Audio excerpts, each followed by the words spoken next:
Good evening, everyone. Good evening. How are you all doing? It's Danny Dhaiphong, your host for another live stream. As you can see, I am joined by regular guest, friend of the show, Brian Berletic with the new Atlas. How are you doing, Brian? Good morning from Thailand.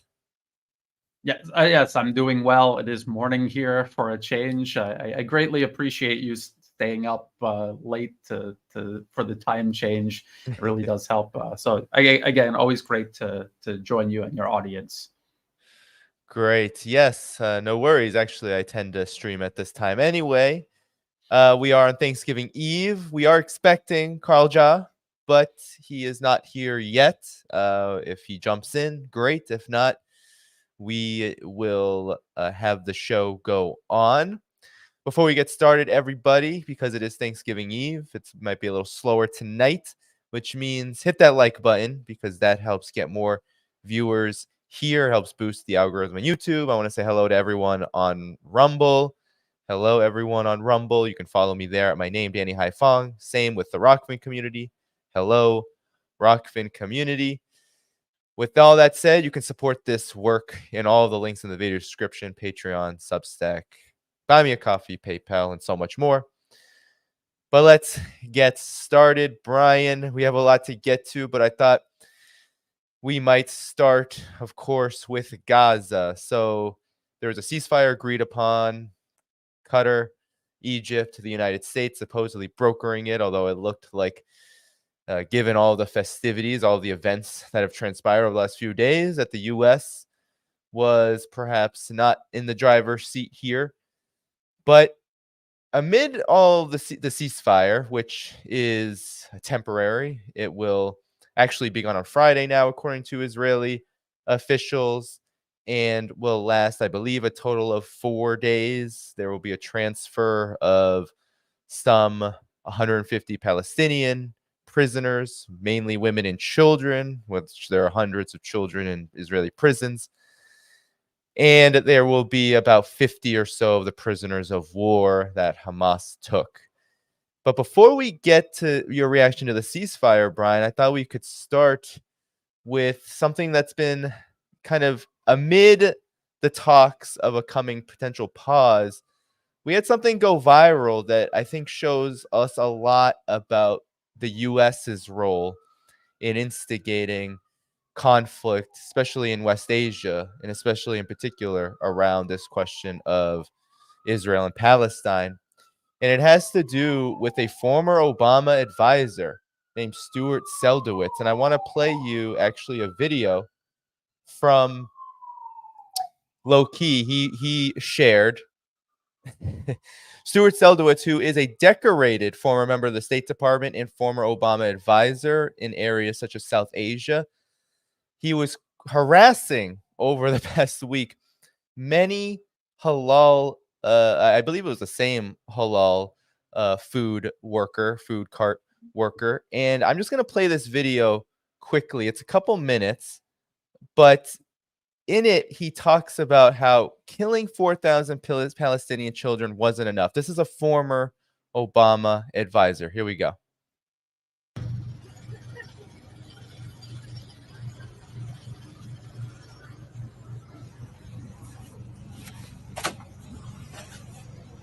Go. Why is he here? Go.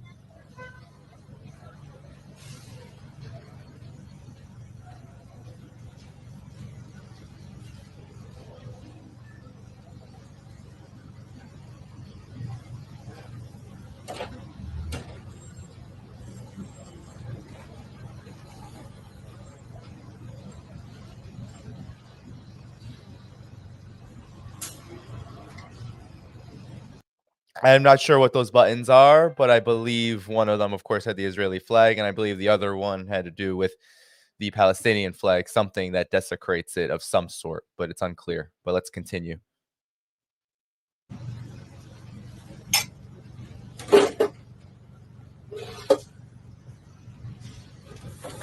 Why? Not my fault that you pray to a criminal.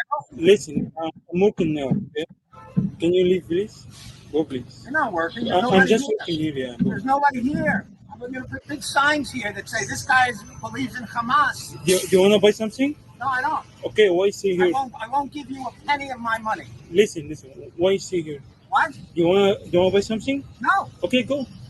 I don't want to go. I have a right to stand This- here. You have no right to be on the sidewalk. Do you have a permit? Yeah, I have a permit. I have everything. I have a license. Okay, but you don't have a visa. I have a passport, my friend. Go. What do you have? It's not your business. Go. Oh, it is my business because I actually know the guy who owns all these. I have an American citizen. Do you You're have an it? American citizen? Yeah, do you have it? How? How did you become an American It's citizen? not your business. Oh, Go. you're right. I'm born here. But you're a terrorist. You support terrorism. Listen, go. I'm not You support support- something. You do. You support terrorism. I'm not some. You Go. support I'm just killing working little here. children. You're a terrible person. You kill children, not me. What? Go. My kids? What about my kids? You kill children, not me. Go. I didn't kill children. Okay, why see You know here? why? If we killed 4,000 Palestinian kids, you know what? It wasn't enough. It wasn't enough. Go. So, I mean, this gentleman, of course, is a former Obama advisor. I believe he served in a department. National Security Advisor and at National the Security U.S. State Advisor. Department. Yep. And so he did this a couple of times. And the latest news is one, he was arrested, but two, also the gray zone. So it's not enough, right? That he did this, but the gray zone actually got footage of him harassing Russian UN officials. So here we go. Is that your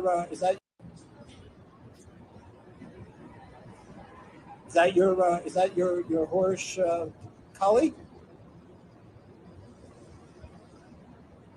Let me see if she knows. Maybe she'll talk. Are you one of the prostitutes?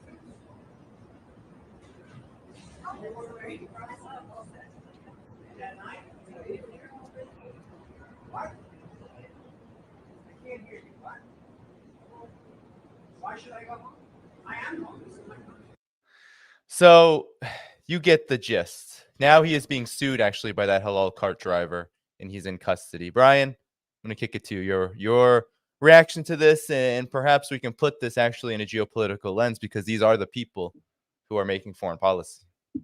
Absolutely. And this builds towards my theory that U.S. foreign policy is driven by low IQ, racist sociopaths. A lot of people have it in their mind that there's this global spanning secret empire run by 160 IQ people who have control over everything. They've got the Russians, Chinese, Americans all in their pocket. No, it's the U.S. Its foreign policy is run by low IQ, racist sociopaths like this. And he has a focus on the Middle East, but you will find people exactly like this who have a similar irrational, racist-driven hatred toward Asia, all of Asia, especially China, because of China's rise and the fact that it's proving that this idea of white supremacy doesn't exist. It is something that these people imagine in their own minds. And you can see what a small person someone like this actually is. I mean, you could just see the insecurity that he struggles with all day, every waking moment. And for him, in a world that is shifting away from the West being at the center and on top of everything, pivoting away, and a non-white nation like China surpassing not just the US, but the collective West, this is driving them insane. And seeing China come into the Middle East and repairing the fault lines that people like this have used for generations to divide and rule that region and all regions around the globe. This is the end of his universe as he knows it. I'm sure that he has been hostile like this all his life, and people like him before, who were running things before him were likewise hostile. But now there's this element of losing control that they have to contend with. And just think about this guy bothering a food vendor. I mean, doesn't he have anything better to do? And it speaks to why the U.S. is unraveling the way it is, because these are the people actually making decisions and and propelling foreign policy forward. Does this guy strike you as someone that actually understands how the world works, how industry works, how technology, education, even the military that he wants to use to exterminate all these groups that he sees as undesirable? He doesn't understand that either. And so this is, you have people like this running things, they're going to run everything into the ground. I like to compare it to a family business inherited by a spoiled brat who just uses the money to buy his drugs and whatever else to sustain his lifestyle. He has no idea how to run a business, so he runs it into the ground. But we're seeing this on a national, even global level. Yeah, I mean, what's stunning about this going viral at this moment too is the context it comes within. I mean, you have someone who is supposedly from the liberal foreign policy establishment, but really the neocon foreign policy establishment, acting in this way. I mean, he's no longer, of course, sitting in those seats, but he's acting in this way as the United States is ostensibly a player in this temporary pause that's supposed to begin on November 24th. So, Brian, what does it say about this the way that the United States is behaving in particular in this conflict? Because in my estimation, Seldowitz is no aberration. He is likely just a reflection of how the United States actually, at least its foreign policy establishment, actually views the people who are suffering the most in this conflict. Absolutely. And again, if you read the Western media, the tone of it across the board, the United States has the right to do anything it wants anywhere in the world. Nations are not even allowed to defend their sovereignty within their own borders. And so that is the mentality, and that is where he is coming from. And when we look at the ongoing conflict with Israel, this incursion into Gaza, and the U.S. is trying to portray itself as some sort of peace broker, this could have been prevented from the very beginning. Israel isn't able to do anything without the U.S. okaying it, supplying them with the weapons and the ammunition. The U.S. is still preparing arms and ammunition to send to Israel. This is a temporary ceasefire. All indications seem to point to it continuing after this exchange. We see what Israel is doing. They're not trying to stop Hamas. And this guy, if he actually really believes that Hamas are terrorists, it means he doesn't even understand the game that the U.S. itself is playing. The U.S., Israel maneuvered Hamas into power in the first place. You want to blame someone for what Hamas is doing, blame the Netanyahu administration. They put them in there on purpose because they don't want peace. They want a pretext to brutalize the Palestinian people. And they're using Hamas in the exact same way the U.S. was using Al-Qaeda and ISIS. But I guarantee you that there are people in the administration, in the deep state, the unelected deep state, the bureaucracy, that honestly believe the mainstream narratives that, yes, we're fighting ISIS and Al-Qaeda, or Israel is fighting this existential battle against Hamas when they put Hamas there again in the first place.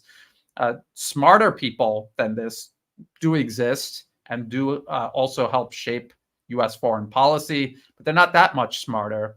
And their goal in the region is to just prevent peace, to prevent normalization, to prevent coexistence.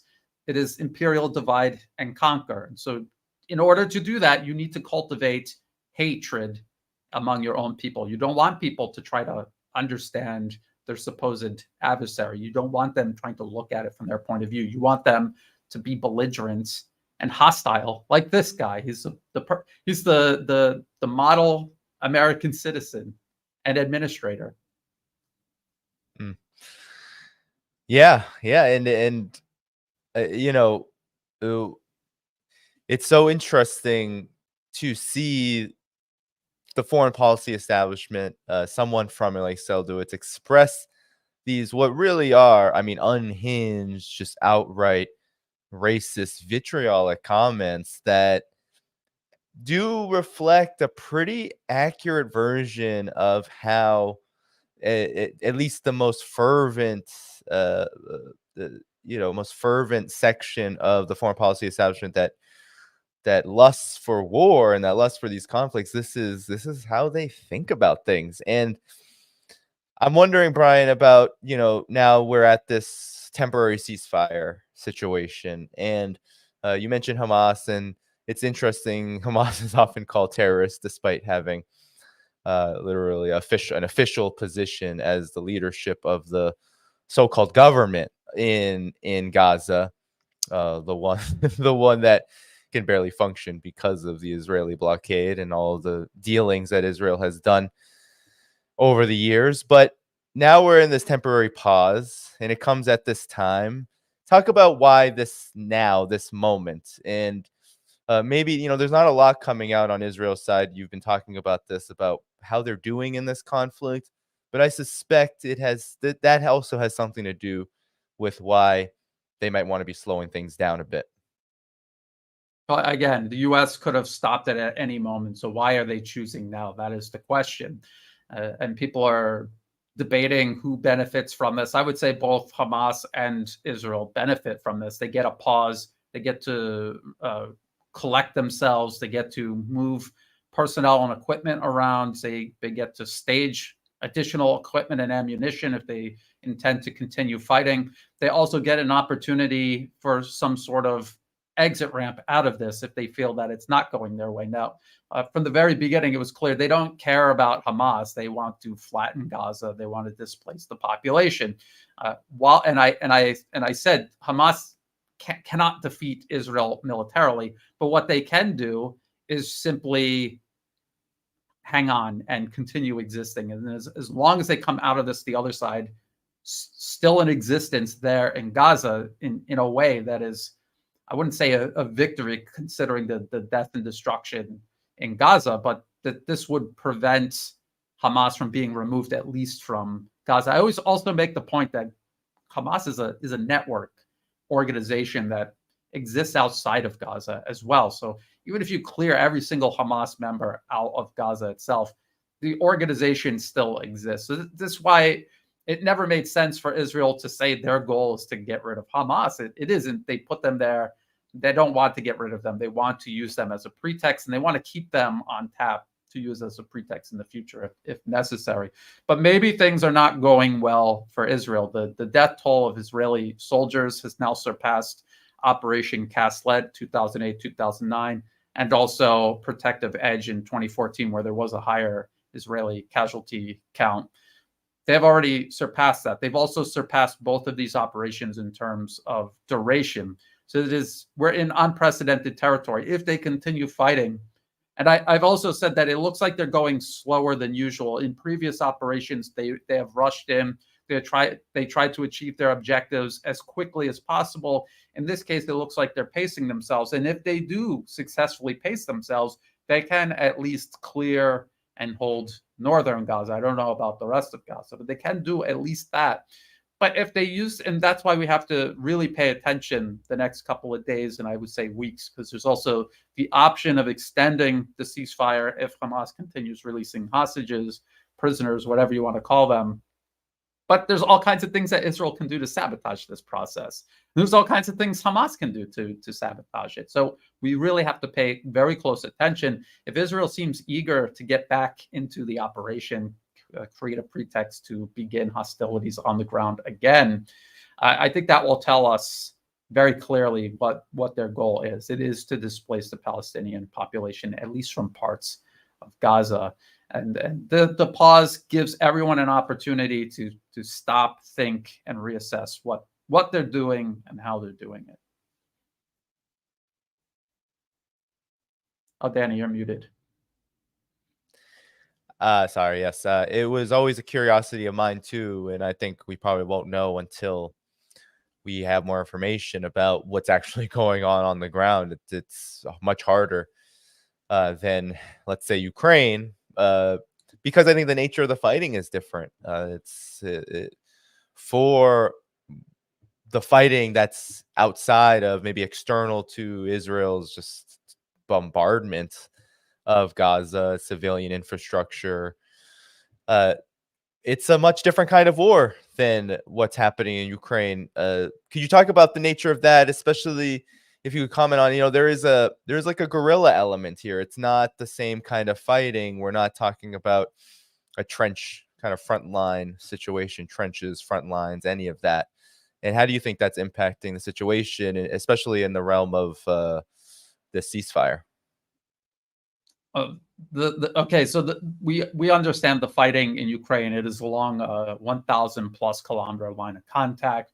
We're talking about two militaries with huge amounts of heavy weaponry, artillery, rocket launchers, military aviation. Okay, it is lopsided in favor of Russia, but both sides have these capabilities.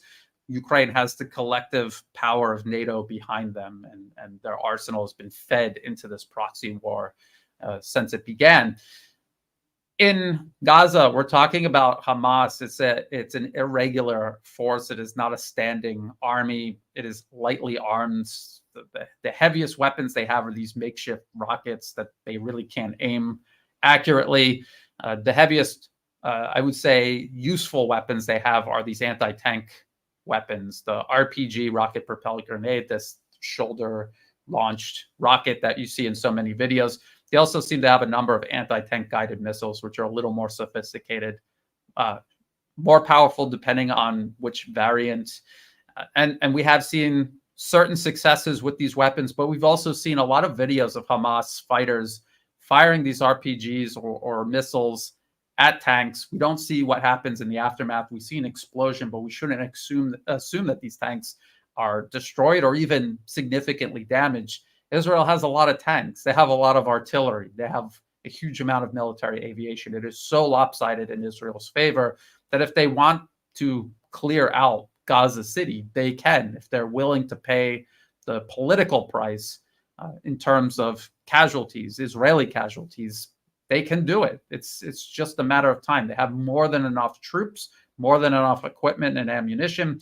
But if losses are significant, if they are in there, because you said it's a guerrilla warfare and it's in an urban environment which favors the defender, it doesn't even it out in Hamas's favor, but it makes a more even fight. It's a little more even for Hamas. If they can kill enough Israeli soldiers or damage enough equipment, especially damaging enough armor, it may compel Israel to slow down and stop, because they need to maintain enough military power for contingencies. If all they had to do was worry about northern Gaza, they could continue regardless. But we also see this military buildup by the United States in the region. This may be genuinely to provide cover for Israel rather than use Israel as a pretext to create a larger conflict in the region. We just don't know in terms of that. But if it is just to give cover to Israel, then they do have the advantage. And a lot of people don't want to hear that. And I understand that. But just because it's something you don't want to hear doesn't mean it's not true. And I just want to warn people against adopting the pro-Ukrainian mindset where you don't want it to be true, so you don't believe it, and you just continue descending into kind of a delusional state of mind because you don't want to face reality. The reality is Israel has a more powerful military. It's just that simple. It's very similar to 2011, the fighting in Libya, where NATO was bombing Libya, and they had no way to fight off NATO military aviation. NATO was also arming terrorists, Al-Qaeda essentially, on the ground, and there was just no way for them to win. And I remember even after Libyan leader Muammar Gaddafi was killed, people were saying, and I said that it's over. They lost. Libya lost. Not that I wanted them to lose, but they lost. And even months afterwards, people were telling me about secret armies hiding in the desert, that it's not over, that they're still going to win somehow. So we have to avoid falling into that mindset. This is a problem. In order to solve the problem, we have to face the reality of what it consists of, so that we can start thinking of realistic ways to solve it. Indeed. And for, Palestinian resistance as a whole, I think, worldwide public opinion is in their favor. It's just that in fights like these and wars like these, it has actually taken the aid of at least somewhat powerful allies to ever really shift the balance, even in wars like these, where you might think that, how could Israel or any invading power, right, just defeat those who are fighting unconventionally or guerrilla warfare? There might be some romanticism about that, but oftentimes when victory in those instances happen, it's because there is a world movement. Sometimes there are powerful countries. I mean, Vietnam was aided by the Soviet Union in a major way, and without aid from the Soviet Union, they probably would not have won. Actually, they would not have had the military capabilities, even in the war that they were fighting. So, yeah, it's going to be interesting to see what's to come. But maybe, Brian, we can... One more thing about this, because you mentioned outside support. This is exactly why Israel maneuvered Hamas into power. They did not want a legitimate, genuine resistance organization to maintain control over Gaza, because that would be able to attract wider support. Hamas, stemming from the Muslim Brotherhood, is problematic. The Muslim Brotherhood has worked against the best interests of the Arab people for decades, generations, and that is exact. And so they're unpopular in Egypt, they're unpopular in Syria, they're unpopular everywhere, because the Muslim Brotherhood has been used as a battering ram against the entire region. Hamas is also, in a way, fashioned into a battering ram against legitimate resistance. People have to be more sophisticated. They can't just say, I hate Israel, anyone fighting Israel is my ally. You can't think like that, because if it's controlled opposition, now you're actually working against genuine resistance in a way. And I understand why people become emotional and don't think clearly about that, but it's something that I'm going to warn against anyway. If they were not affiliated with the Muslim Brotherhood, if they were not maneuvered into power by Israel deliberately, they could attract wider and more effective support. Look at Hezbollah. And people say it's not the same, Brian, because Hezbollah isn't being occupied by Israel. They had been, and they expelled Israel from southern Lebanon. That is the whole point. That is how you can compare and contrast a legitimate opposition and resistance organization to one that is controlled opposition. The difference is night and day. And the difference is one is effective and succeeded, and one has not, has served as a pretext to erase Gaza off the map. That's what we're watching right now. Indeed. And then maybe we can pivot a bit to the diplomatic maneuvering that's been going on. So, of course, we have this temporary pause, Egypt, Qatar, and the United States. But over the past week or so, we've seen developments, maybe pressure building from the multipolar world. You had the Saudi Arabia lead a ministerial committee of many Muslim majority country, Arab countries. They visit, and their first visit was China. They went to Beijing. Wang Yi, of course, affirmed China's position on the question of Gaza and Palestine and the conflict. And then you had a virtual summit from BRICS. South Africa has cut many of its ties now to Israel out of that summit. Curiously enough, you had India not attending, although maybe we shouldn't be too surprised by that. And you had, of course, China and Russia making the biggest, I think, the most affirmative statements in the BRICS bloc, talking about the need to follow the UN resolutions around the Palestine-Israel conflict, and, of course, for an immediate, unconditional ceasefire, not a 4-day pause. Brian, what's your takeaways from this? Well, if we zoom out and we look at the entire situation, Israel's already in violation of UN resolutions regarding its illegal occupation of Palestinian territory, and they don't care. They don't care. And as long as this administration and the circles of interests around it, adjacent to it, supporting it, and I'm talking about the Israeli administration, as long as they're in power and influencing things, they honestly couldn't care less about international opinion. If you look at Israeli trade, it is with the United States and with Europe, and unless the U.S. or Europe decide not to support Israel anymore. This will continue, and but you're right. Multipolarism is playing a more prominent role. The entire region is transforming because of multipolarism, and this is the primary reason I believe the U.S. and Israel are stirring up this conflict in the first place. They see normalization, stability, peace beginning to form in the Middle East, a region they had controlled by dividing and conquering it. And how do you upset that? You upset it by triggering a massive conflict, by creating conditions in, say, Gaza that create political instability all across the Arab and also even Muslim world, so putting pressure on these governments, creating dynamics that allow, again, organizations like the Muslim Brotherhood and their affiliates to go out into the streets and take advantage of the unrest. Legitimate outrage by ordinary people can be harnessed. We saw this during the Arab Spring. The U.S. is very good at this. This is them playing to their strength and essentially overturning the game board so that they can't lose because the game board is upside down. They did the exact same thing in Europe. Europe was moving out from under the shadow of U.S. hegemony, has been cast over since the end of the World War. They were working closer with Russia. They were building the Nord Stream 2 pipeline.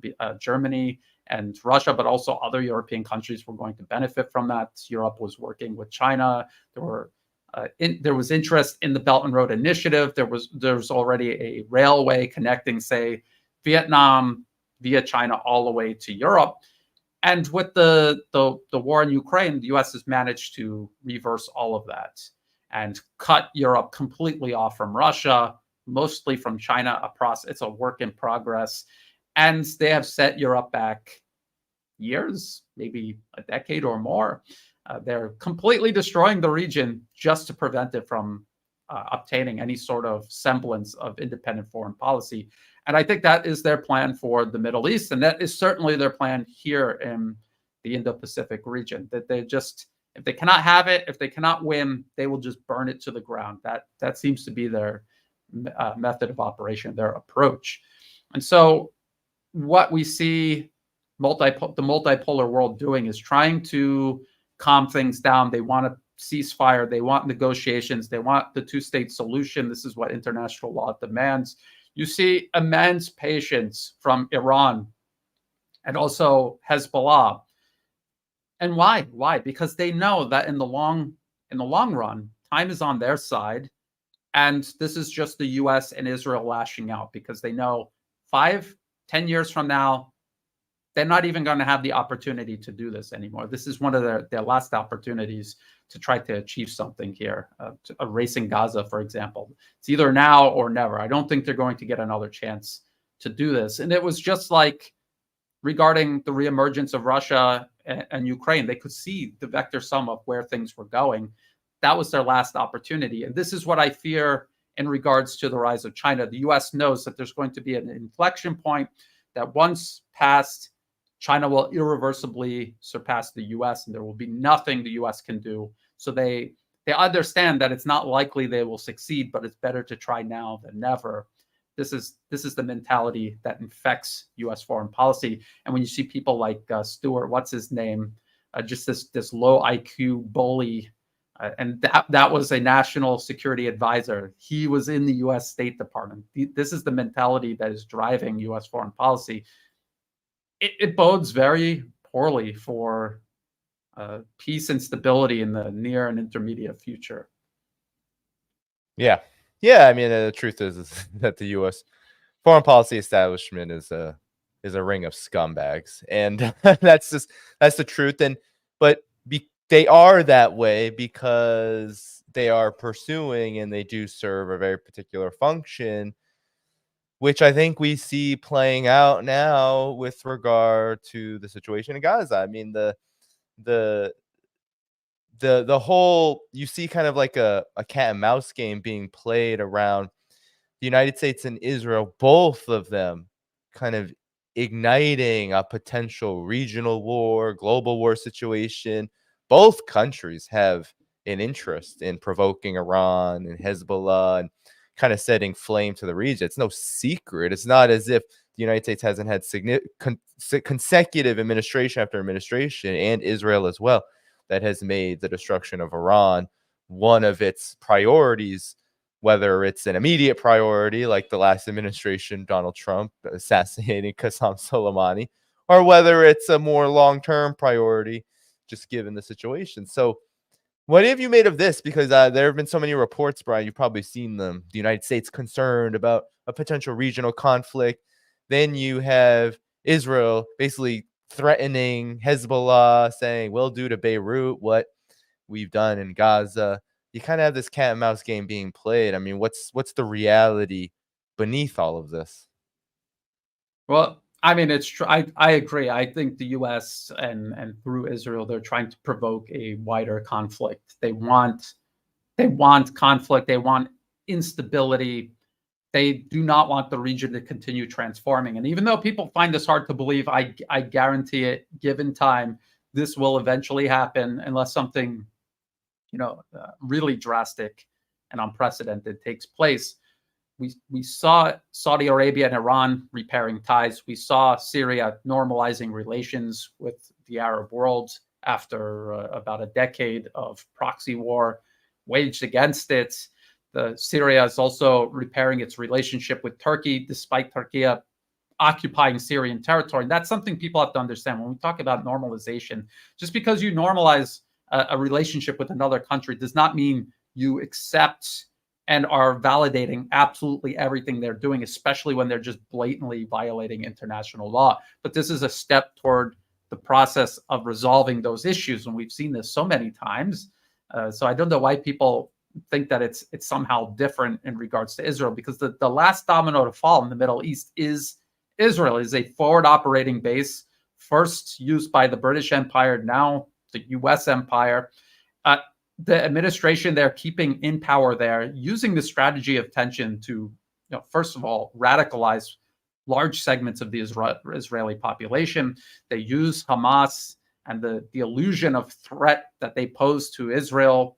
I would say an exaggerated threat. I mean, there's obviously a threat, but again, they put them there on purpose to create this threat. They're using that to prevent anyone rational who genuinely seeks to serve Israeli best interests from getting into power and coexisting with the rest of the region. And there are political factions in Israel that want to do this, and they're not anywhere near the levers of power because the U.S. and the current administration in Israel are maintaining the strategy of tension to prevent it from happening.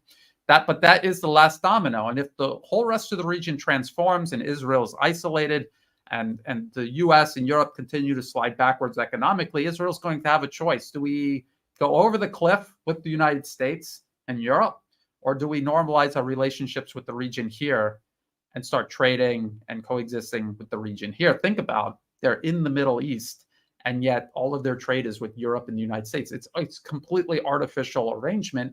Their closest and largest trade partner should be right along their borders. That is what would make most sense for Israel, but it isn't. But at the moment, it isn't. So that's what they're worried about, and this is what they're trying to prevent from coming into shape.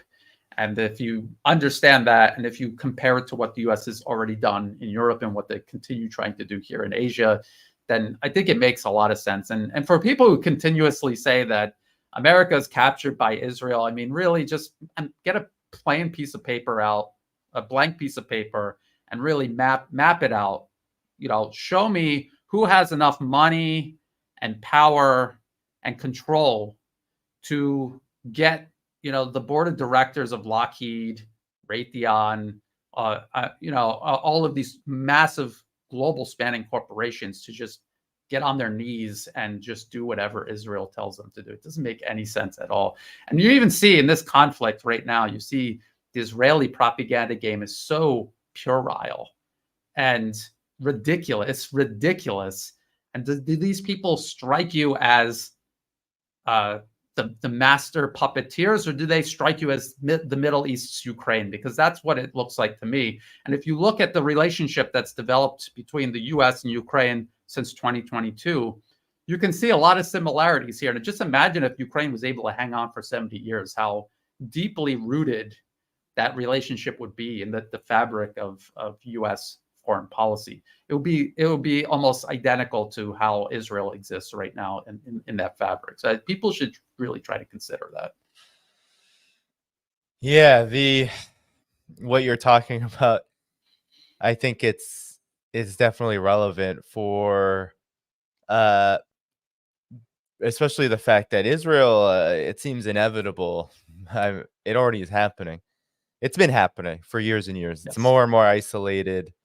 It Absolutely. is not. I mean, it's despised by the region, especially by people. But there's a reason why even the most U.S. allied countries in the region can't take a position that's more U.S. aligned with regard to Israel. And to your point too on the the situation between Israel and the United States, I, it's ridiculous. Israel is not a good ally. Right? Like, so a lot of people tend to think that because Israel misbehaves, which it does a lot. I mean, there's some evidence that shows that in '67 that Israel might have blown up a prominent U.S. Gunboat, the USS Liberty, because it was mad at, because it was just unhappy for some reason with the United States, right? There's often some tension in that relationship, and sometimes it can look like when Netanyahu goes up in front of Congress while the sitting president is, attempting to ease things, that Netanyahu's in Congress talking about how, we need to get this guy out, kind of thing. Like, that can look like, oh yeah, no, Israel owns the US. I mean, but the fact is that no matter how badly Israel behaves to the United States, it is the United States that has propped up Israel, has basically made Israel what it is for its own purposes. And if at any moment it didn't want those purposes to exist or no longer wanted them, then it could end it. But it won't, because we have to be honest with the US's overall interests here. They see Israel as very useful in the region as a mechanism for causing endless division and chaos and war. And don't forget, just like any other U.S. proxy, it's fully expendable if and when the time comes. And look at Ukraine, and just think about it. Europe is destroying itself to support Ukraine. Does that mean Ukraine has politically captured all of Europe? The answer is no. It's because this is just the nature of how the U.S. runs its proxies. They want to give the illusion that Ukraine is making all their own decisions, but we know that they're not. We know when President Volodymyr Zelensky says something, is because they told him ahead of time that you need to ask for this because we're going to then do this, and then he says it because he's literally an actor. He's a paid actor. That's what he did for a living. That's what he's doing right now, and this is just another role for him. And so we have to be very careful about that. We always have to remember that there is nothing special about Israel. Yes, it has been around a U.S. proxy for a very long time. But if the U.S. thinks that it'll help advance its foreign policy objectives, especially as it gets more and more desperate, it'll gladly throw Israel into the fire, right alongside Ukraine, Taiwan, the Philippines, all of these countries the U.S. is transforming into battering rams and destroying in the fire of proxy war.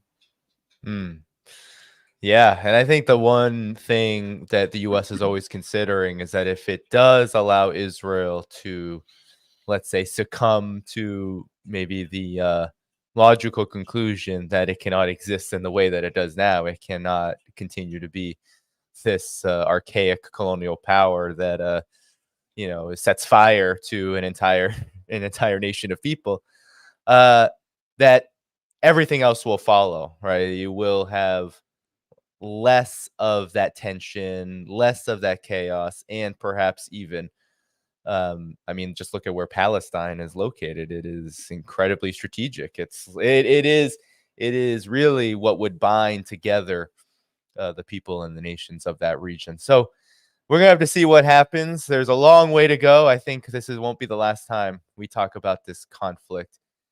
But let's now maybe focus on Ukraine, because there is still a war going on there. And I wanted to, Lloyd Austin was just in Kiev. And it seems like every time a U.S. official goes to Kiev now, it is to be almost like this spokesperson for why the U.S. is not going to abandon Ukraine. But there's a lot of troubling reports coming out for Ukraine. It seems like every single day, every time I have you on, Brian, there's some trouble being reported. And I wanted to pull up a couple of comments that have been made. So ABC News reported that Ukraine's in big trouble, and this is coming from an unnamed Ukrainian official who is talking about how there's a lot of concern that basic munitions are not going to come and that Ukraine is risking losing its position on the battlefield at a very high price. They're complaining that they're being told that the Hamas-Israel conflict wouldn't influence their commitments, but those assurances are false. So there's that report. And then, of course, there's what Lloyd Austin had to say to Ukraine, even though there was, I think, $100 million package, so to speak. Definitely want your comments on what's in there. That's not very big, though, comparatively. But here's what Lloyd Austin had to say. He said, this is from Al Arabia, Ukraine's troops ready to fight during the winter, but there's no silver bullet in the war. So he said that I think the Ukrainian army is prepared for combat in the winter, and certainly they did a great job last year.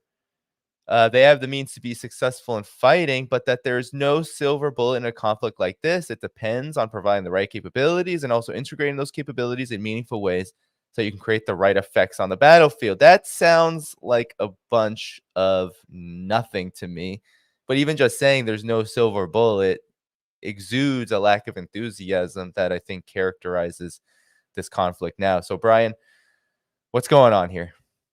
I mean, if only somebody could have predicted many, many months ago, even months before the offensive began, that the U.S. was unable to sustain this proxy war in Ukraine. They could have saved themselves all of this trouble. But of course, many, many analysts predicted this, pointed this out, actually. It was so glaringly obvious that the U.S. was unable to sustain this proxy war just in Ukraine alone. Any other commitment was going to further strain and undermine it. We could see that Ukraine was losing the entire time, even when they claimed that they were winning some sort of victory. Last fall, Kharkov, Kherson, well, no, not last fall, the fall before, because now we're kind of getting into winter now, aren't we?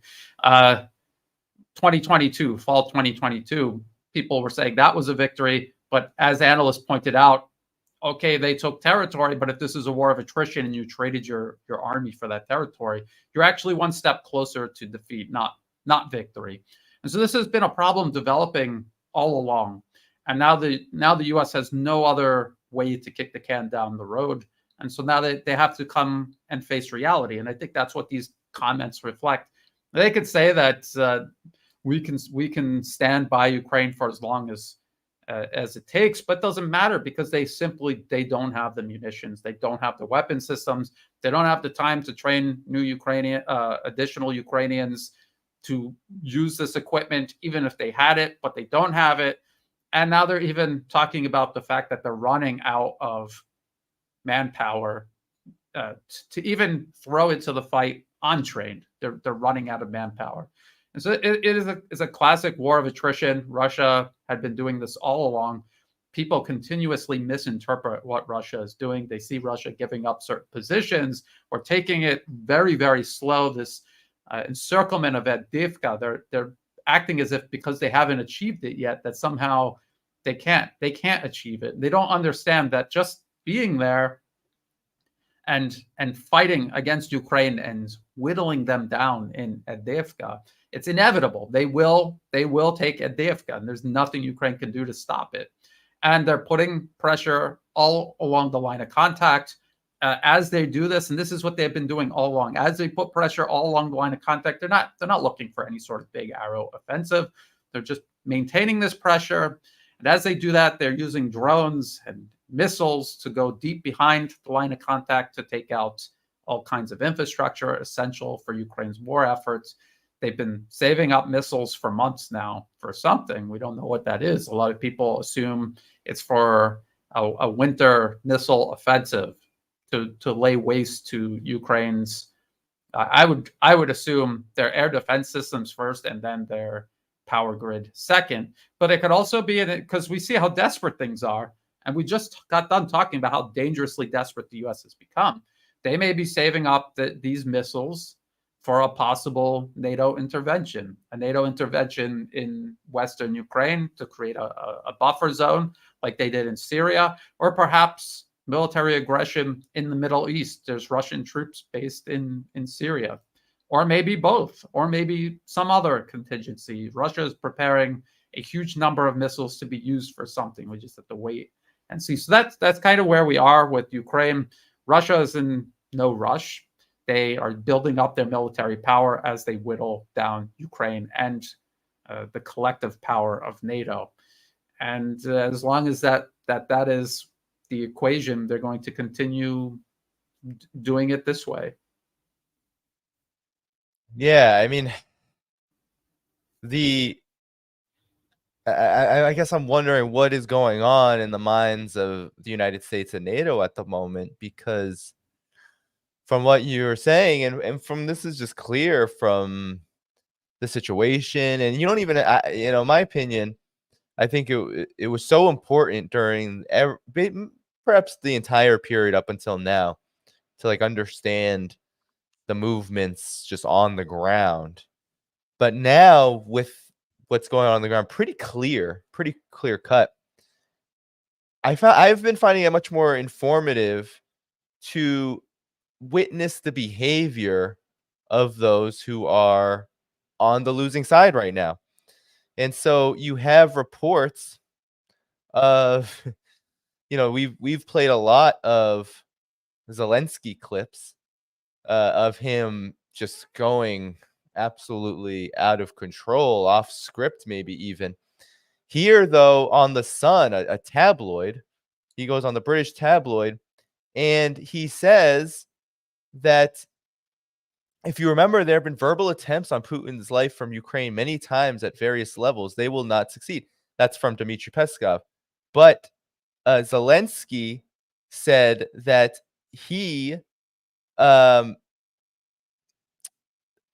that's war. Ukraine has all the rights to defend land. He said in this interview that he survived at least 5 Russian assassination attempts and suggested he would have Putin killed if given the opportunity. So this is kind of like, I just see the behavior. I mean, we've seen it over and over again with the way Zelensky speaks about the conflict at this moment. It's pretty unhinged. And then also the loss of enthusiasm we've seen in the Western media, the mainstream media, and even U.S. officials, some of them even saying it's kind of the end of the rope. And, that's kind of it. So how have you been kind of digesting the fallout, I think, politically from what's been going on in the battlefield? Well, I think you're right to point out how unhinged comments coming from President Zelensky have become. There's also General Zaluzhny and that Economist interview and that paper that he wrote, and he's listing science fiction weapons that don't even exist, and he says we need this to win. I mean, they don't exist, so I guess you're not going to win. And when you're reduced to talking like that, you sound very similar to another group of misled individuals in Europe who found themselves painted into their own corner, and they couldn't get out, and they were thinking about, well, if we could only turn the British against the Americans, or we could build these magnetic levitating UFOs, we can turn the tide.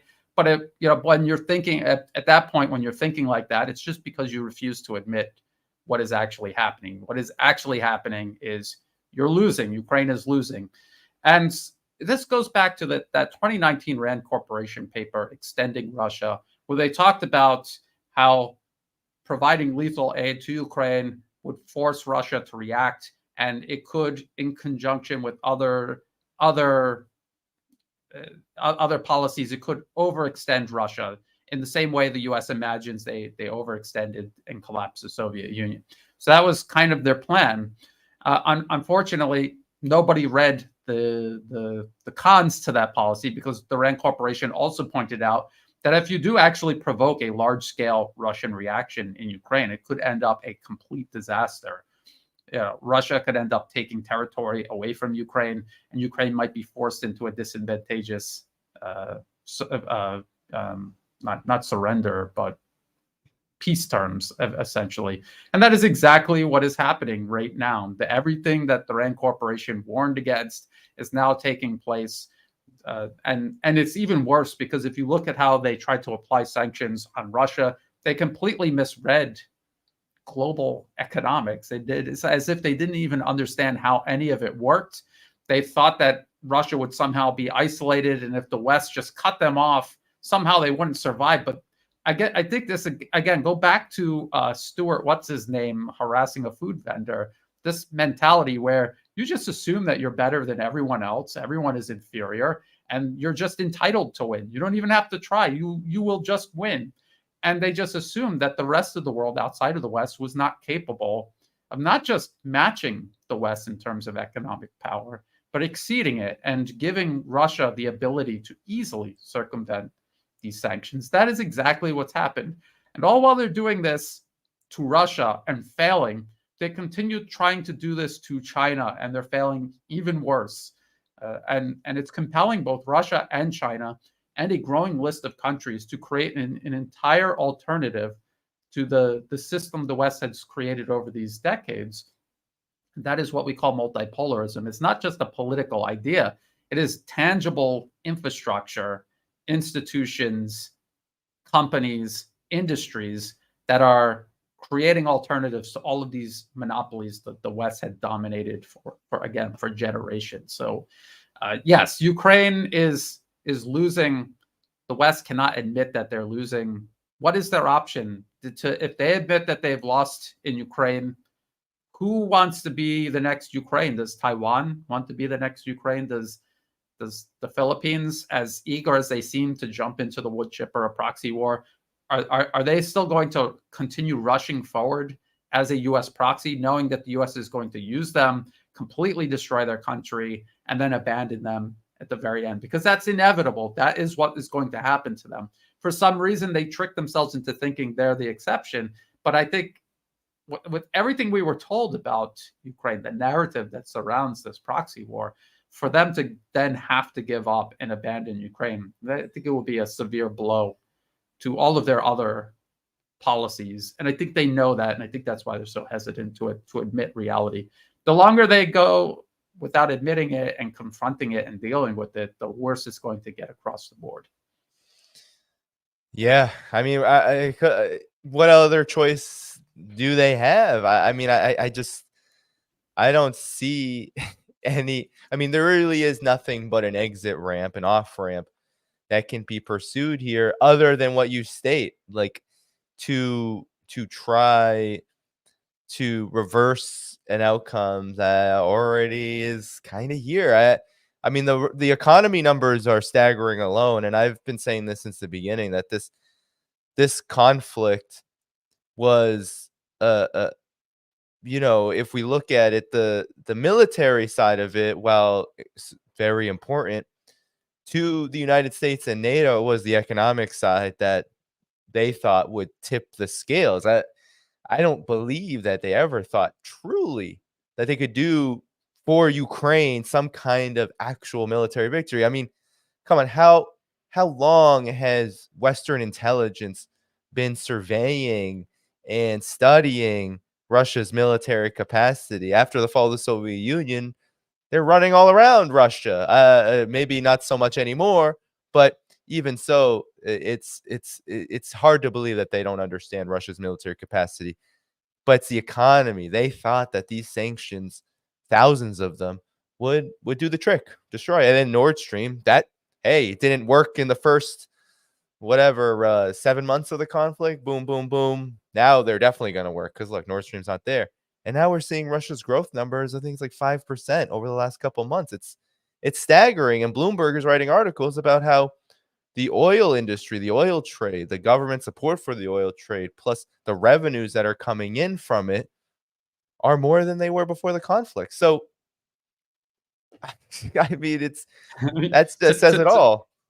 Yeah, to the point where Alex Christoforou of the Duran said they're going to build a statue to Ursula von der Leyen in Moscow, for ingratitude for the 5% growth that they've obtained. But I mean, in all seriousness, you say that they knew, they had to have known about Russian military capabilities, and of course, someone somewhere did, because if people really look at how I do my analysis, I'm reading the Western media. I'm not telling you what RT is saying or what the Russian government is saying. I'm reading, the second to last paragraph in the New York Times where they admit everything. So they do understand this. Someone does, but at least the people who are making the actual decisions, the decision makers, and to an extent the policy makers, it's as if they're ignoring this. They don't want to accept that this whole premise of the US reasserting hegemony over the globe is impossible. It's not going to happen. It won't work. And it's only going to be a disaster if they try. They're ignoring that, and they're just continuing forward anyway. And again, since I referenced World War II already, there were plenty of German generals telling Adolf Hitler that this isn't going to work. This is a disaster. If you start a conflict with Russia, it will be a total disaster. And he didn't listen. And he said, no, Russia, you're just kicking the door. The whole thing will collapse. It's almost an exact repeat of that, where you had these people who are utterly convinced that Russia was just hanging by a thread. And all they had to do was, turn the fan on. It would blow them off. And it didn't work. It didn't work at all. It completely failed. And there were people warning them, saying that this would end in disaster. And now here we are. Now here's the disaster. How do they get out of this? Is the question. How they would have to admit, and I talk about this with many different people publicly and privately. A lot of people are concerned about the direction the United States is heading, especially people living in the United States. Danny, I'm sure you have your concerns. They would have to admit that absolutely everything from top to bottom that they're doing right now is completely wrong. They would have to reorganize everything from the economy to the education system to the military. Everything would have to be rethought about from, again, get a clear piece of paper out, start from zero, and think of how you could create a viable US nation state that can exist in a multipolar world and play a role in it rather than attempt to impose itself upon it, because that is impossible. Yeah, no, I mean, concerns upon concerns upon concerns. The United States, it's run by these megalomaniac warmongers. They do have pretty powerful interests that not just boost them for their own purposes, but there are war in and of itself. I mean, the United States is a quintessential war economy at this point, and if you have people who control things, a tiny few people who control things, and they are allowed to do that, then it's going to keep happening. So the concerns are as well, how do you then get people who want the opposite of this, who want peace, who want to be part of the multipolar world, who want to also take care of problems in the United States? How do you get people like that into the halls of power? Will they even accept such a transition? And then that's where the real mess comes. And I think that's the United States' major conflict brewing, is that we're seeing it in the US. I mean, look at what's gone on with Gaza, Palestine. I mean, public opinion is by far just opposed to everything that the United States is doing. And it's not some like Marjorie Taylor Greene, oh, well, why are we funding Ukraine? Let's go support Israel. It's not that. It's, we're tired of it all. You even have major celebrities like Cardi B saying, I'm not voting for Joe Biden because of Ukraine and Israel. I mean, because of what the United States is doing with regard to these two proxies. So, yeah, it is. how does this change? Yeah, I believe it's the people who are pulling the levers on this. Yeah, they're not going to stop pulling the levers if they have the ability to do so. That would be anathema. I mean, how else does someone like Antony Blinken have a job? Yeah, like they have to be pulling the levers. They have to be pulling the levers. And there are a lot of powerful forces that enjoy and certainly are very pleased with the performance of people like him and Austin and of course Biden. And unfortunately for the United States, I think it's going to have to resemble a kind of Soviet-style collapse and the period of chaos, and then hopefully more reasonable and rational circles of interest can get a hold of the country and put it back on course to something that is, again, much more reasonable and something that works within this global system rather than against it or attempts to place itself above it. And that is going to be a period of tremendous chaos. I've heard people explain the collapse of the Soviet Union, but the unity among the people, say in Russia, and they would continue going to factories even though they weren't getting paid. And the heads of the factories were making sure that the workers were taken care of. And they all understood that they had to do this. It was in the interest of the survival of the nation. Can you imagine Americans doing that? I just can't picture them doing that, because the U.S. is deliberately dividing its population against itself so that they can divide and distract them, so that they can continue pursuing these irrational foreign policies.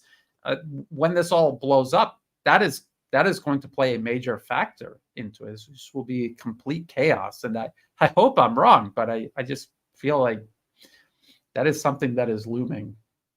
Yeah, man, it's, you spoke of how even if there are kind of maybe there are realist forces even in the establishment that would say, hey, this Ukraine thing, is this really worth it? Is this worth, I don't know, a conflict with Russia? Is this worth? I mean, there are forces like that. There are people like that, and they tend not to really have influence in the way that we might like, but they do exist. But then again, it gets into in terms of why then are these warnings not heeded? Why wasn't even someone like William Burns, who we would never call him a dove in any respect, but years ago, over a decade ago, he was warning about what the U.S. was doing with regard to Russia was probably going to lead to some kind of conflict like Ukraine. So with that, I think we get into this question of ideology plays a pretty big role in how the U.S. conducts its foreign policy. It's like, even if the interests have become, even if they're, whatever, the concrete interests behind the Ukraine conflict, weaken Russia, kind of stick it in the eye of the multipolar world, weaken Europe, even when all those things, some of them happen, and a lot of them, especially with regard to Russia, don't. Well, you keep doing it because, you hate Russia that much. You despise Russia that much. The same thing with Gaza, with Israel. It's like, oh, well, Israel, maybe doing a little too much. But you actually, I think this is the thing, the U.S. foreign policy establishment does support this kind of dominion over the region. It would be fine, if Israel was a lot bigger, it probably would serve the interests of the United States all the more ideologically, because there is a huge ideological bent to this. Yes, and again, people talk about, say, Zionism in Israel. Again, just imagine if the 2014 coup the U.S. organized in Ukraine, they put these extremists into power, and they're already so bad already. I mean, just look at how bad it is in Ukraine. That the ideology, the mindset of these people is completely detached from reality. They are lost in time and space. And just imagine if they stuck around for, say, 70 years, they would be as insane as the Zionists in Israel. People have to remember that there's nothing special about Zionism or the ideology that is so pervasive among the ruling or the proxy class in Ukraine. there's nothing unique or special about it. They're identical. When you take away the superficial layers, they're identical. And if you look at, say, Taiwan and the mindset they've cultivated in Taipei, the administration there is very similar. They see themselves as superior to the Chinese people, even though they are Chinese people. And they believe that this relationship they have with the West is important. It makes them special.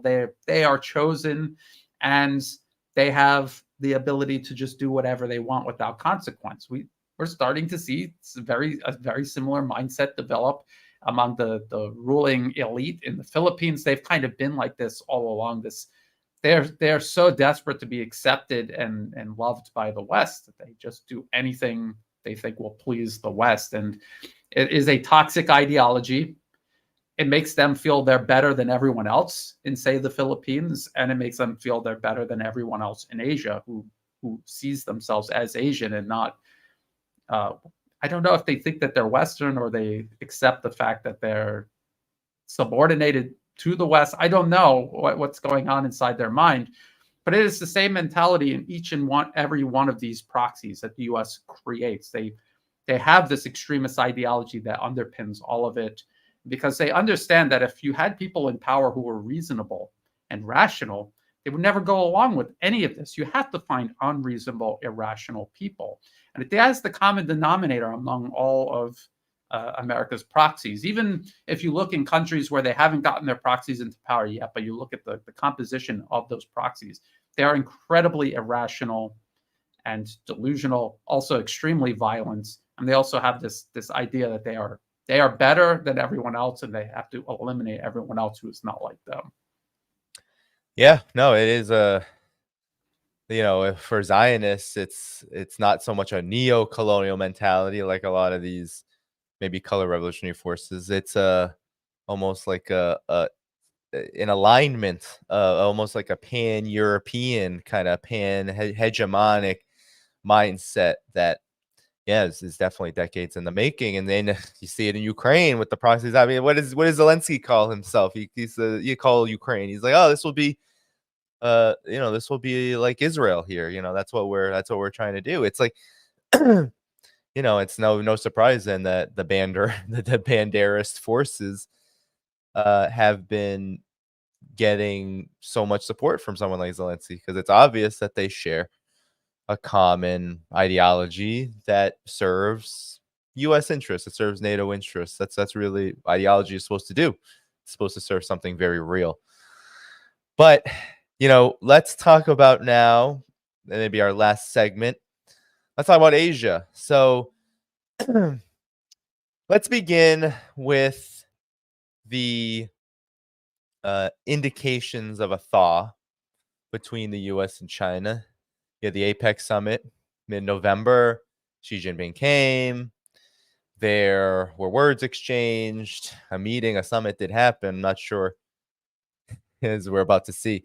Not sure how much Biden really participated in that summit beyond his presence, but it happened. Both sides seemed to be cordial.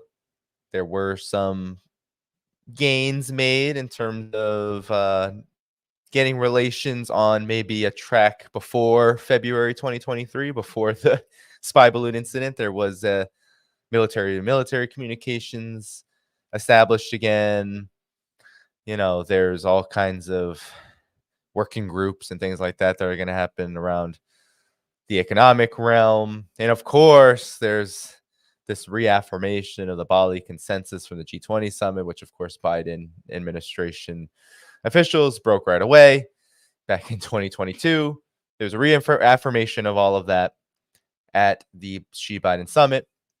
Now, before I get your comments, Brian, I'm just going to put up what happened directly after the summit to kind of frame our discussion. I'm sure you've seen this video. Most people have. It is quite funny. So here we're going to watch how Joe Biden decided to conclude the summit or conclude the summit via press conference and Antony Blinken's reaction. President, after today, would you still refer to President Xi as a dictator? This is a term that you used earlier this year. Well, look, he is. I mean, he's a dictator in the sense that he is a guy who runs a country that is a communist country that based on a form of government totally different than ours. So the angle's kind of off there, but that I will think never Lincoln get almost fell out of his chair. that will never get old for me. I could watch that all day long because I think it shows the problem here, Brian. So let's talk China, let's talk Asia, where things are going. I'll let you go wherever you want with that. Well, if we started this out by admitting that the U.S. ruling class are racist with a supremacist mindset, they don't accept a multipolar world where they are equal to everyone else. They are above everyone else in their mind. Everyone else is inferior. They are entitled to dictate to these people how they manage their own affairs, and more especially what they do with their resources. And so do you imagine that people with this mindset will ever genuinely want to make peace and accommodate China? And the answer is absolutely not. And this is not the Biden administration. This isn't Biden and Trump and Bush. This has been going on since the end of World War II. I've shown policy papers, memorandums from the 1960s talking about why the U.S. is bombing Vietnam. It is part of a long-standing policy of containing China. That was what it was always about. And before that, and if Carl was here, would have been really great because he could talk about how the U.S., along with Europe, had been in the process of colonizing China for a century, the century of humiliation. This is where they had occupied Chinese territory, and they were slowly transforming it into a divided colonial outpost for the West. And after World War II, these people were all expelled. The Communist Party of China expelled them. The People's Liberation Army expelled them. And then they began building up their country. And the West even knew at that time, in the 1960s, that China would eventually surpass them. They knew it was inevitable.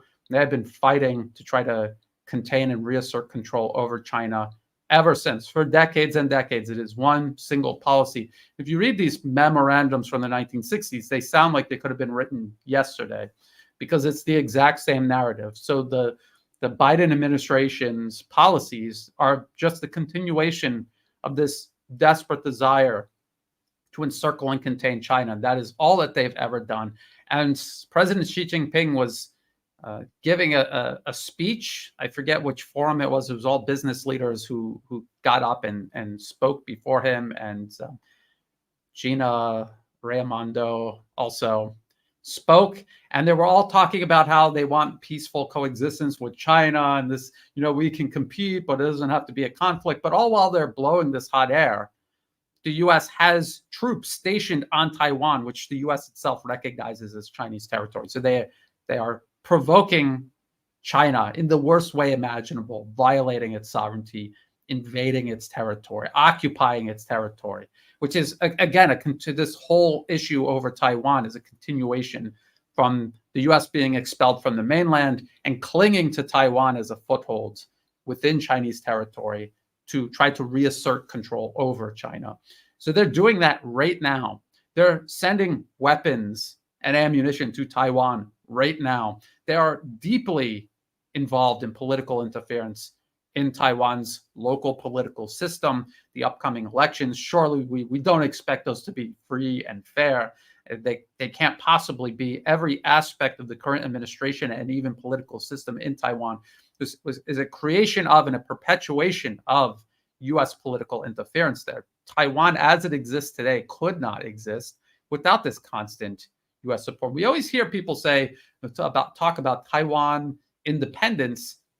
There is no such thing as Taiwan independence. They are completely dependent on the U.S. right now. And if the U.S. just overnight cut its ties with the administration in Taiwan, they would be forced to reunify with China, which would be for the best interests of everyone in Taiwan. The most positive aspects of Taiwan right now stem from its significant economic relationship with the rest of China. And that would only stand to grow if they reunified with the rest of China. The fact that they're resisting this and forcing this separatist issue, this is actually hurting their economy, isolating them.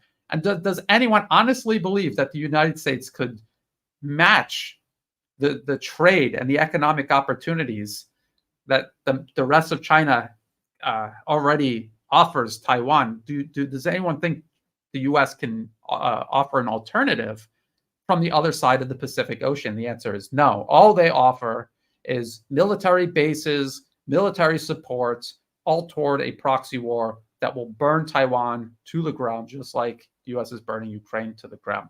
And if you actually read U.S. policy papers that war game a possible conflict with China over Taiwan, they admit that even if Taiwan is victorious, everything on the island is burned, all the infrastructure and industry is gone. And they don't mention what happens to the population because they couldn't care less. But I think we could all assume that they would also perish in that type of conflict. But hey, they would have their political independence, which is just code for it remains a U.S. foothold inside Chinese territory. And so when you understand that that is what the U.S. is doing right now, while talking to President Xi Jinping, saying we can cooperate, we can compete, it doesn't have to be a conflict, but actually it does, because the U.S. is committed to a conflict. They are committed to containment, and they admit it at every opportunity, even as they blow this hot air when they're trying to appear diplomatic. And they try to appear diplomatic. This is the last thing I would say. They try to appear to be diplomatic because they want to convince the world that when hostilities begin, it was China's determination to be belligerent that caused hostilities. Because, hey, look, we tried diplomacy. We even invited President Xi Jinping to the United States, but he's just a dictator and he can't help himself. And the minute he got back to China, all he did was go right back to provoking conflict and threatening all of our military bases off their shores. And then I just shared, this was from a couple of months ago, but I think it was Sky News Australia. They did a short video presentation about China's growing aggression. They literally showed a map of China completely surrounded by U.S. military bases in Asia Pacific and in the Indo-Pacific. And they said China is increasingly aggressive towards these military bases. And it is them unironically repeating that meme where they say, look how bad China or Iran or Russia want war with the U.S. Look how close they put their country to our bases. That was basically the narrative that they were genuinely trying to push onto the public.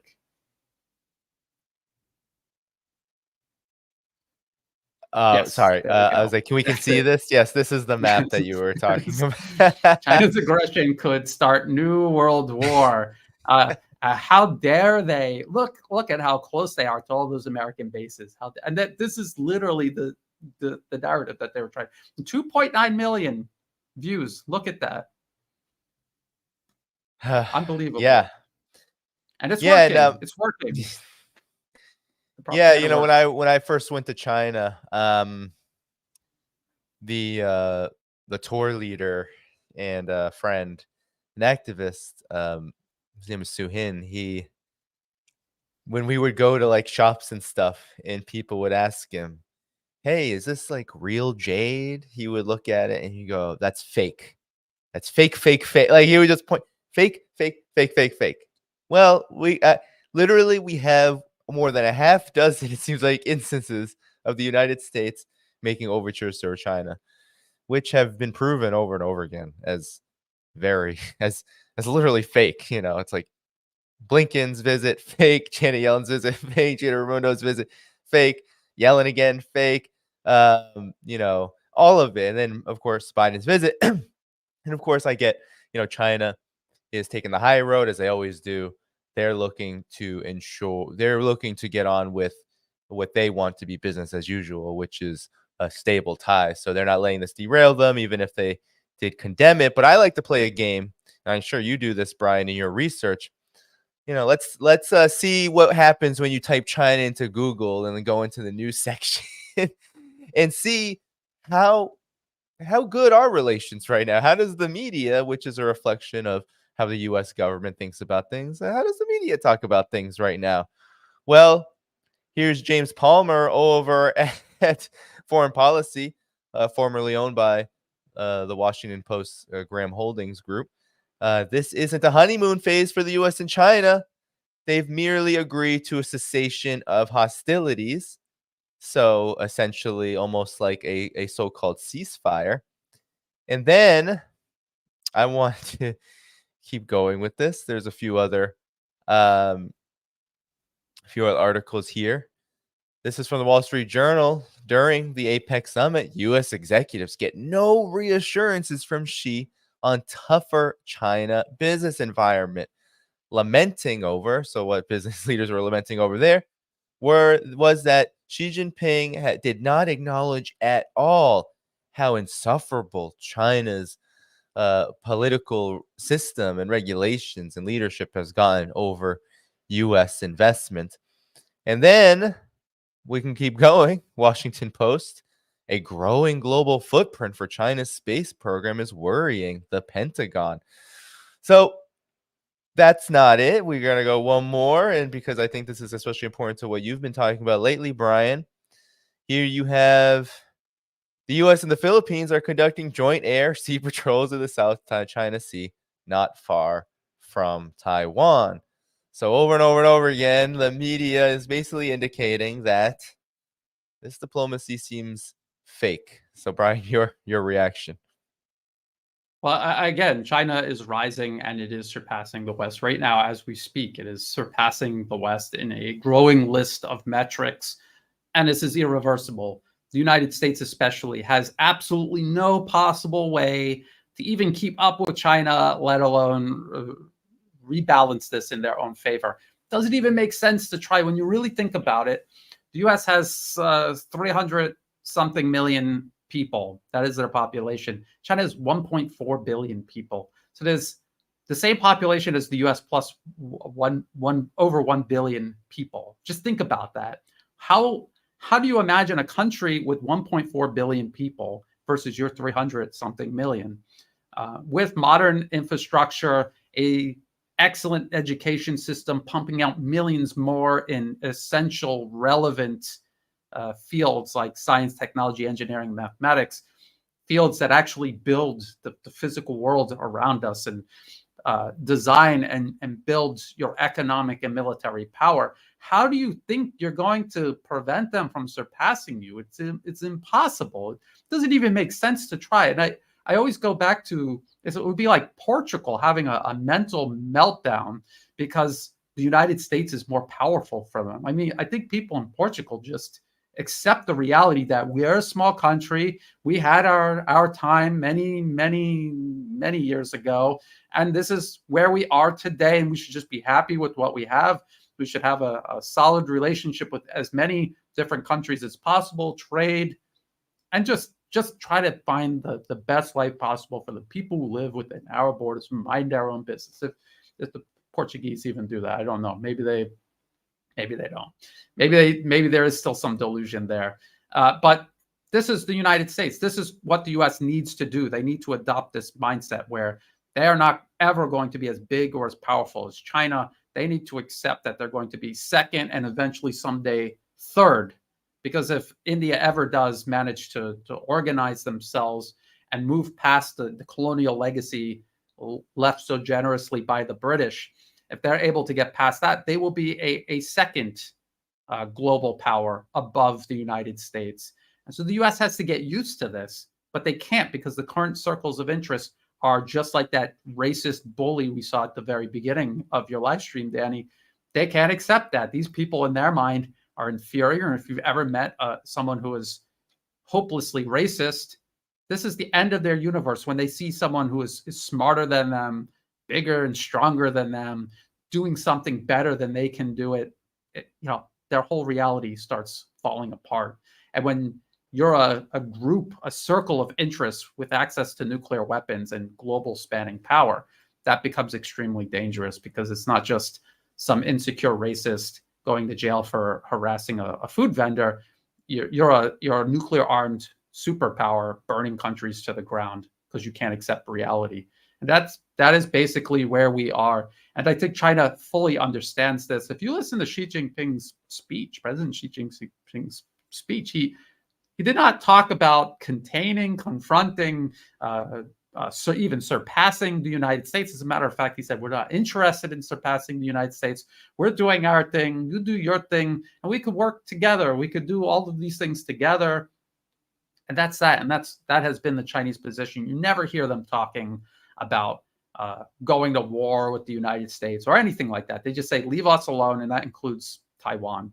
And again, and I have to repeat this every time we bring Taiwan up, go to the U.S. State Department's own official webpage on U.S.-Taiwan relations. They admit that they don't recognize or support Taiwan independence. It is part of China under the U.S. One China policy. People have to keep that in mind. They're playing this double game where they recognize Taiwan as Chinese territory, all while undermining China's sovereignty, which, if it were the other way around, would have instantly provoked a war.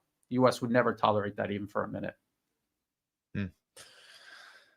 Yeah, no, I mean, that's true. And, to your point about the just inevitability of the United States becoming number 2 to China, well, there's also fissures in the United States' attempt to strangle China, like similar to what happened to Russia is happening with China, but I think even with more substantial blowback. You have an article in Bloomberg talking about how Huawei's chipmaker turned U.S. sanctions into a success story, talking about the Semiconductor Manufacturing International Corporation in the mainland. In this article, it talks about not only how it makes advanced chips and how it's been able to subvert sanctions, but it says that it was able to hire Taiwan executives and engineers to oversee expansion as it competed with Taiwan's chipmaker, which arguably you could say benefits both Taiwan's authorities and the mainland, because they're competing with each other and getting better and better. There really is no lose. But you have talks about the restrictions that the United States attempted to enact on this company, but it's not enough. They talk about loopholes and U.S. regulations hitting chip making firms immediately, but it took months to win over Japan and the Dutch, and that there hasn't been enthusiasm over this, and that the fallout over the fact that, well, maybe perhaps the world isn't as enthusiastic about these sanctions on technology that basically the entire world needs if it's going to keep up technologically is just it's a foregone conclusion. Like you can sanction Huawei, you can do whatever you want to Huawei, but China has still found a way to come out of this. So much so that when Gina Raimondo came back from her visit, she was shocked that that Huawei was able to release the Huawei Mate Pro 60, which had these advanced chips. Which is funny, because I was just going to say, if you've been to China, I've been to China. If you've been to China and you're actually looking with your eyes open, you can see that there's nothing else like this anywhere on earth. It is just the scale of absolutely everything is, you have to see it to believe it. And the industrial capacity of China is unprecedented. It's the largest industrial base on planet Earth in human history. And as President Xi Jinping said, China's economy is not a pond. Then you throw one rock into it and it disrupts everything. It is an ocean. You throw a rock in it, no one's even going to notice. And hasn't that played out exactly in terms of attempts by the U.S. to put sanctions on China and to strangle its technological development? This is the U.S. throwing rocks into the ocean and no one noticing, or someone saying, what is that guy doing over there? And you just talked about U.S. officials going to China and coming back, and they're surprised because they didn't open their eyes when they were there, because they have this idea that China is inferior, and that's just a given. They don't need to look, because it's just a part of reality. It's just like the sky is blue. I don't need to look up to tell you. But in reality, China is a completely different place than how they perceive it. And I've experienced this when I was in the Marines. and I see so many people say this too when they try to appeal to their own authority. Like, I was in Japan for a year, and it's not like that, Brian. But you were in Japan for a year. You were on a U.S. military base. You might go outside the gate to the little town that caters just to people coming out of the base that locals don't want to go. And that is your whole perception of Japan, which is completely distorted from what Japan is actually really like. And so this is what U.S. officials do when they go to China and on these trips. They're not really opening their eyes and seeing China for what it is. They're just selectively looking at things that reinforce their bias, their delusions of what China is. So there's that. And again, I just mentioned how China is graduating millions more in fields like science, technology, engineering, mathematics. These are all relevant to something like semiconductor manufacturing. And then, we hear about this tension between Taiwan and the rest of China, but there are, I forget how many people from Taiwan actually live and work on the mainland, and that number is set to grow. China's instituted policies in Fujian, right, the province facing across the strait from Taiwan. They've opened up areas where people from Taiwan can go and actually own property and pursue work and business there.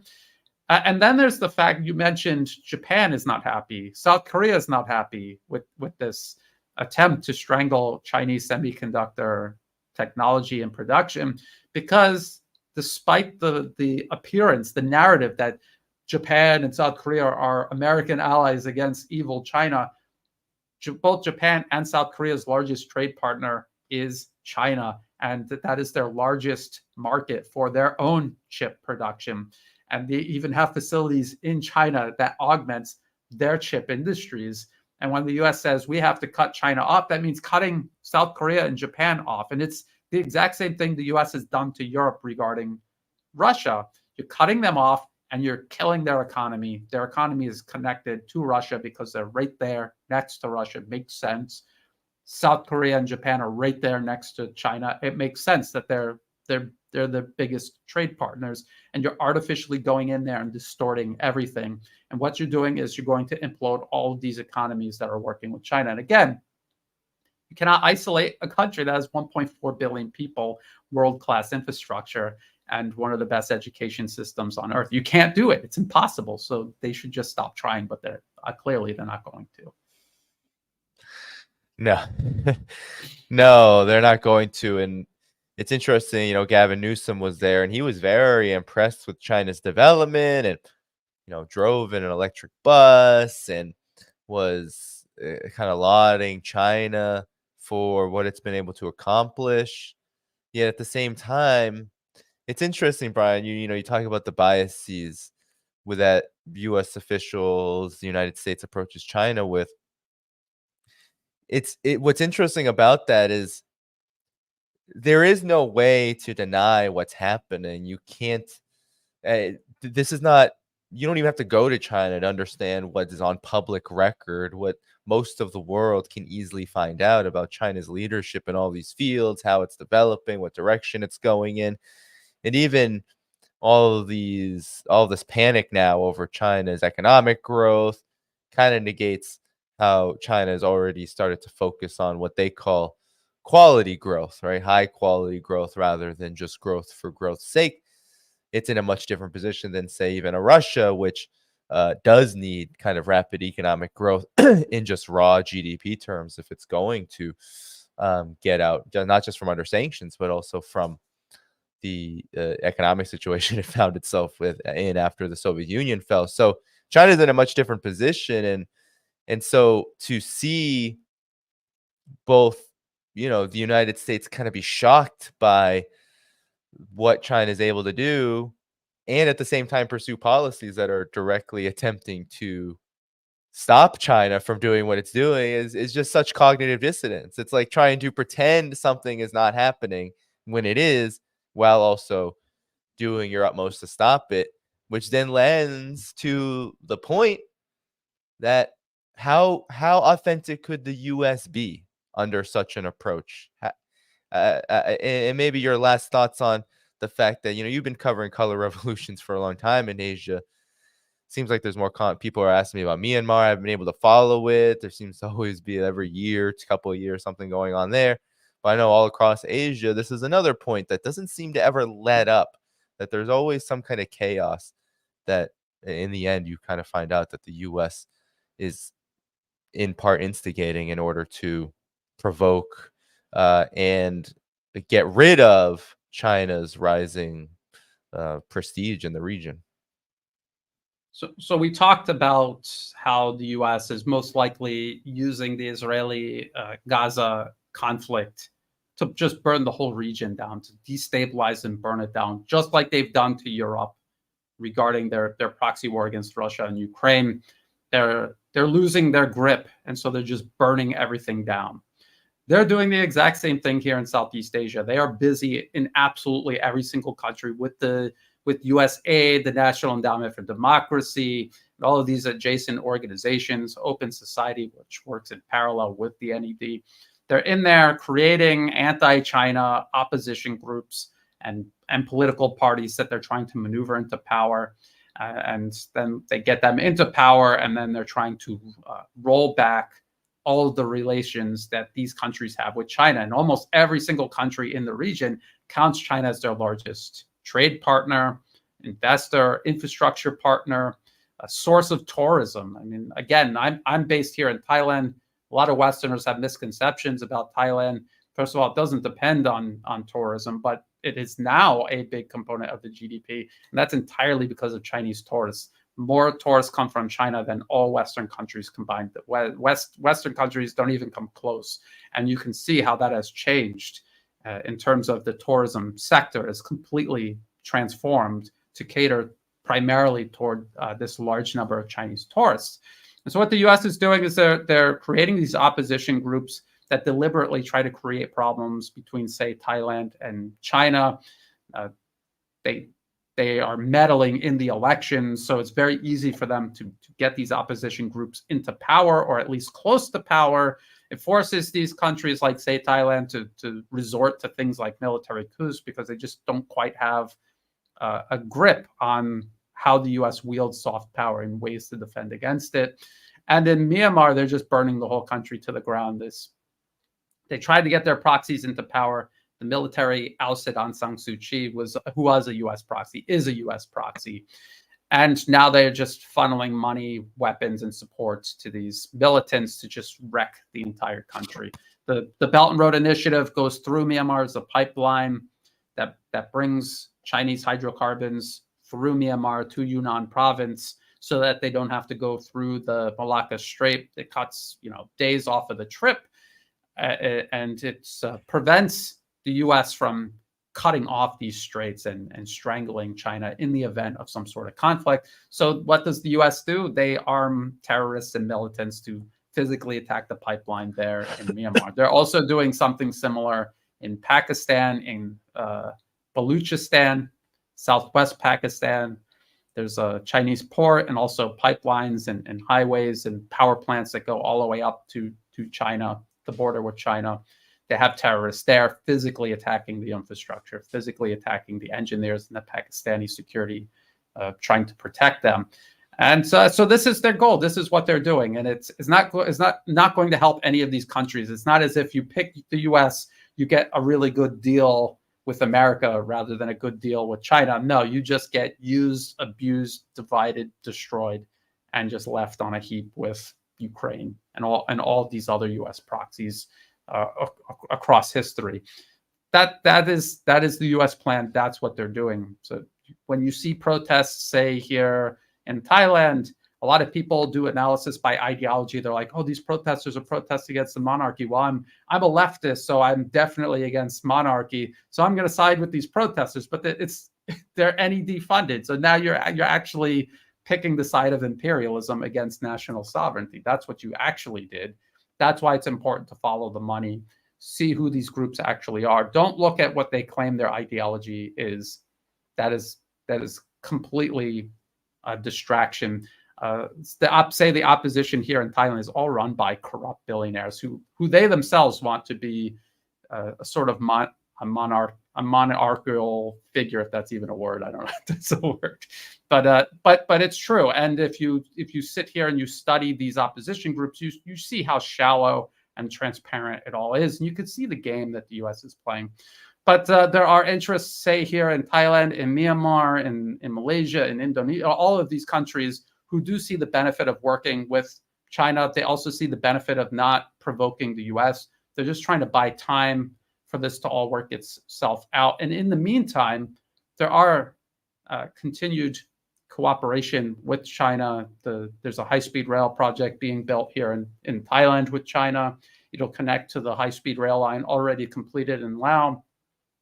And if you think about 5 or 10 years from now, is America going to be stronger or weaker? And then are all these projects and all of this cooperation with China, despite the U.S. interference, is this going to put the region in a better or worse position in the future? I think in the long term, things will work out. Unfortunately, it's very difficult to just sit by and see all the death and destruction in Myanmar. The opposition the U.S. backs in Myanmar is practically the ISIS of Asia. I mean, they chop heads off. They beat people's heads in with these sticks. It's the most horrific thing you've ever seen. Compared to, say, like ISIS videos, if you've ever had to suffer through any of that.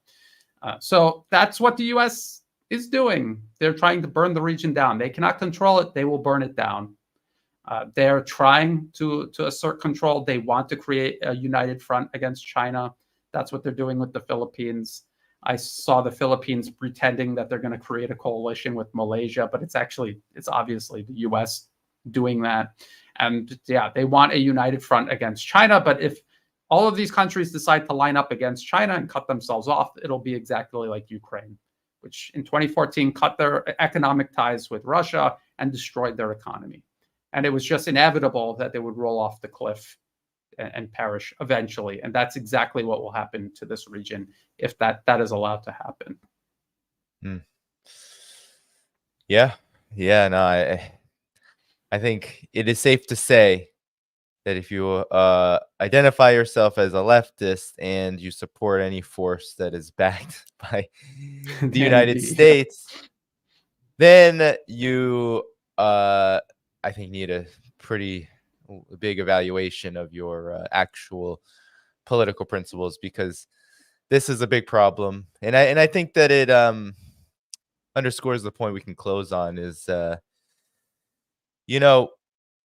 it is important to recognize different fronts, I think, in geopolitics and just understanding world developments. Like, there are many different fronts that things develop in. With Palestine, like for example, with Gaza, it's in Palestine as a whole, it's in a much different stage than, let's say, countries like China and Russia. Like, people in Palestine do have to fight in incredibly difficult circumstances, and a lot of that takes armed resistance, which is legal. And at the same time, there is there is the position. I think some people get mad at China, Russia even, for taking positions that are aligned with international law, saying it's not good enough, and that may be true to an extent. However, it is the means that countries have right now to both build stability and stand on the right side of history. Because I think the unifying factor, no matter what stage of development, we're talking about China, multipolarity, Russia, Ukraine, Gaza, what unifies all of this is the fact that the United States wants to set fire to everything so that it can maintain what I think, as we've kind of alluded to, is a completely delusional hope to maintain and even expand all of the spoils, the hegemony, all of the just massively profitable ventures, wars, all of this, to maintain and expand that hegemony in the face of the growing reality that this is part of history. Eventually, your what once was legitimate because you could force it to be becomes illegitimate when people in countries, nations of people, decide it's time for something different. And so that is the unifying factor, which force that I think determines how a country like China decides to do things, how Russia decides to do things, and even how, how Palestinians decide to do things. It all depends on their relationship to that force. And even the region, people get mad at, oh, Hezbollah's not doing enough, Iran's not doing enough. They are considering the fact that no matter how much they support Palestinian people, they can do X amount before they have to confront what is the big problem, which is that the United States cannot be trusted to be, as you've said the word many times, a rational actor. It will not be rational if Iran, if Hezbollah decide to do what may be just, right? To fight back, to protect people, right, your neighbors, to stand up for people who cannot, who are vulnerable, right? Like, yeah, they can't go so far as to allow the United States to do the unthinkable. But anyway, Brian, any final comments before we head out? Well, I just want to add that, Russia, China, Iran, Hezbollah, they're not going to act because they're observing strategic patience. They understand that if you act, in some cases, it might seem, it's the right thing to do. But if you think 2-3 steps ahead, it actually becomes a greater disaster. More people die. You put yourself in a weaker position. You may even jeopardize the long-term survival of your own nation state, when otherwise you could have eventually prevailed. And I remember going through this with people watching the Russian intervention in Syria from 2015 onward. Russia is always patient and shows immense restraint when it comes to provocations. And people were accusing Russia of being traitors to Syria, even though they were literally saving Syria. The thing is, they understand that these are provocations. They are meant to force Russia's hand to miscalculate. They understand that, and so they refuse to miscalculate. They will take the short-term political hit for the long-term strategic win. They understand that the ultimate revenge they will get against Washington, the circles of interest driving these policies, is to ultimately win, to be victorious, to create stability around the globe, to deny the access to all of these countries and regions from groups and interests that are running the U.S. and driving these types of foreign policies. People have to think like that. They have to think in the long term. Look at China. The U.S. has troops in Taiwan right now, and by right under international law, China could go to war with the U.S. right now over that. But they won't, because they know time is on their side. The U.S. wants to provoke a conflict. They want to burn Taiwan to the ground. They want to raise the price of reunification as high as possible for China, and China refuses to let them do that. So they will take the short-term humiliation and political hit to achieve long-term strategic victory. We all have to keep that in mind. It's like if you've ever played chess and someone takes your bishop or your rook and you're super angry and you see an opportunity to take another one of their pieces, you didn't look 2 or 3 steps ahead and realize you just gave the game to your opponent because you acted emotionally rather than rationally and strategically. We have to constantly keep that in mind. And the only other thing I want to add is thank you again for inviting me on, Danny, and thank you for people who tuned in live or watching this, giving me their time. Yeah. Well, someone said to me, they left a comment, I don't know where it was, on Patreon or somewhere.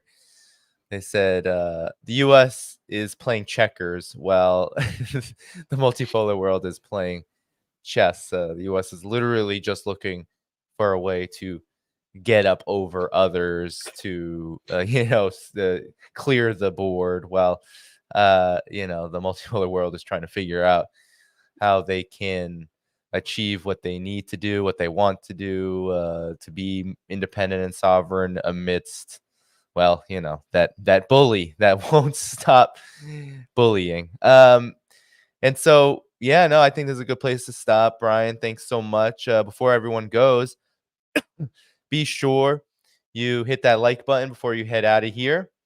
I get it. It's the day. I hope I have a big international audience, but I'm guessing that a pretty big part of my audience is in the collective West. So, you know, it's the day before a holiday. I get it, but please do hit that like button anyway before you head out. Of course, subscribe here, hit that notifications bell. Maybe YouTube will tell you, maybe they won't, but hit it anyway so you know that you have a chance. And of course, go to all the links in the video description to support this channel. The holidays are coming up. No better gift than a Substack gift subscription, than, you know, signing up for Patreon, supporting independent media, however else you can support, buy me a coffee, PayPal, one-time options, etc. With all that said, everybody, good night, good morning, good afternoon, wherever you are. Thanks so much for tuning in. I'll be back probably next week, as it'll be a bit of a long break from streaming, but I will be back next week, and I'll let you know when I am. All right, take care. Bye-bye, and good night.